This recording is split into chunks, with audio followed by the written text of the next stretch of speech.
All right, welcome to Hillside Farm. My name is Ruth McKinney, and we are back with our holiday series of some different recipes, family traditions, and discussions with Bob.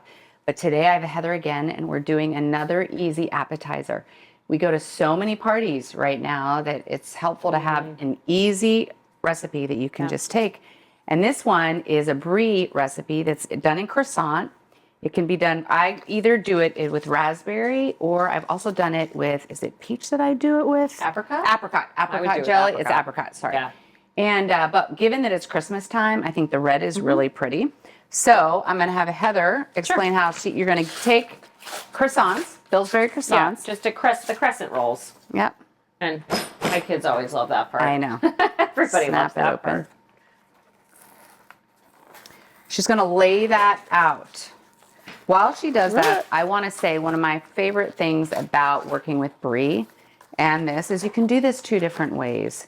You can do it in the croissant, but here is the other way you can do it. Let me show you this really quick.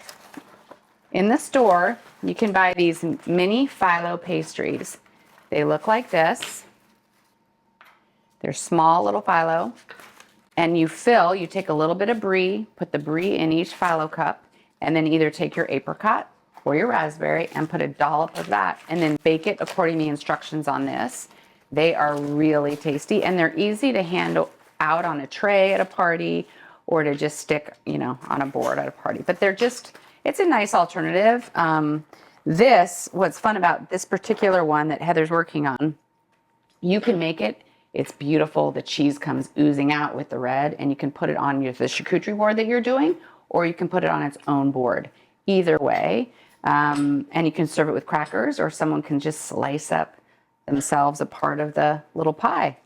And What are you explaining? What are you doing right now? I'm just taking a little bit of the rind off. I know, it's bitter, and I don't like the wine. I don't mind the rind, but it helps it melt, actually. But you like some funky cheese. Oh, I like all kinds I know of you cheese. do, and Yeah. all right. The rind, usually it's pretty, and most, some people keep it on, some people take it off. It really is up to you. It's not going to hurt you. No. If you can eat the rind, absolutely. But I think it melts a little bit more within the pastry if you take it off. All right.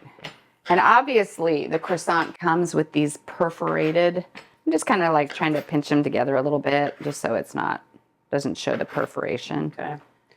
All right, what are you going to do? Well, if this was me, I would put it right in the middle. This is you. And I would put jam. But All right, let's get it. You could do whatever you wanted as far as the design. I've seen people do this where they have other pastry and they either cut a leaf, or they cut holly or a Christmas tree and do it on top of it. All right, now we're going to add just some raspberry on top. Maybe a little bit more. Yeah. Again, to your liking. All right. Do something for us. Do you want to do that and then you can do it like this. And you could fold it. Pinch up the sides. Yep. Here, let me get you Here, I think I can do it. Can you do it? Yep. Right. Are you going to do that or are you going to flip it over? You can flip it. You can do whatever you want. Well, you said you wanted to flip it. I think we'll do it like this. Okay. Yeah. That's easy. So here it is. It's on here. You're going to bake it according to the instructions that are on that. Yeah, 375 degrees, probably for about 15 minutes. But we're going to check it. We're going to check it because when it's filled with this much, you just want to make sure that cheese gets all oozed. Okay.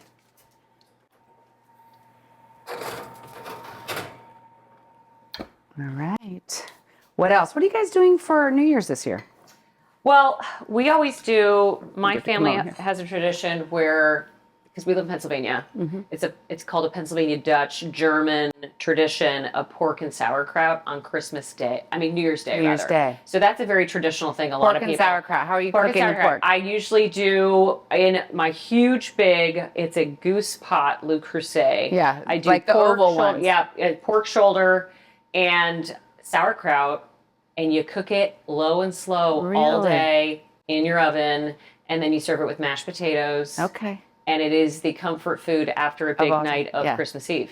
Because we never see you New Year's because you're always out of town. You're always gone. You guys do your New Year's away. Yeah. And so we usually have either people over during the day on New Year's Day for pork and sauerkraut, sometimes we'll have people over for New Year's Eve. Pork and sauerkraut. Yeah, it's delicious. Wow. It's a thing. If you It's go a to the thing. farmer's market here, they always have it. They have it ready to go, and the butchers have fresh, yummy, homemade sauerkraut in tubs, and you buy it along. I love that. And I like brats in sauerkraut. well, the key is really good sauerkraut. Okay. That makes a difference. Okay. You don't want just your generic. And all your kids eat it. Store. They love it. They love it. Okay. Yeah. So maybe we'll do that on a different day. Yeah. Oh my gosh. And do you what's your favorite cheeses when you're throwing this all together on a cheese board? Well, I love a lot of different cheeses. I always love to have a variety of a blue, of an aged Gouda, of a triple cream, or a Brie. Manchego. Yeah, sometimes, yeah. I love you love Manchego. Manchego. Everybody in my family has their own favorite. Yeah. And so I'll pick and choose. But I used to go crazy on the cheese boards, and I started to simplify. Because they don't eat dinner. And do like 3. Do Okay. 3 cheeses, each one different. Yeah. And then you don't need an entire 10 different cheeses on the cheese board. Not to mention, a great charcuterie board costs a lot of money. It's a lot of money. And so pick a couple good ones. And I try to now have more things like healthier apple slices and options on the sides that also will get eaten. Awesome. Yeah. All right. Well, let's go get a drink. This is going to take another 10 minutes. Sounds good. Okay. All right. I think it's ready. Okay. I'm going to pull it out.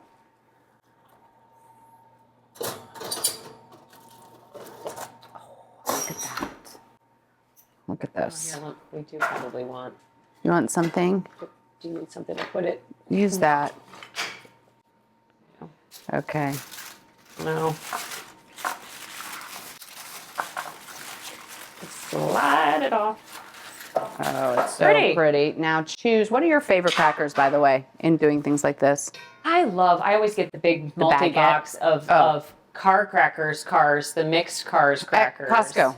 Yeah. So that there's the plain, the butter, the different, water, yes, I love those. Pepper. Those are great to have on hand. But then fresh baguette would be great too. A warm baguette sliced would be delicious. With some apple slices and that kind of thing. Yeah. So let's just carve into it.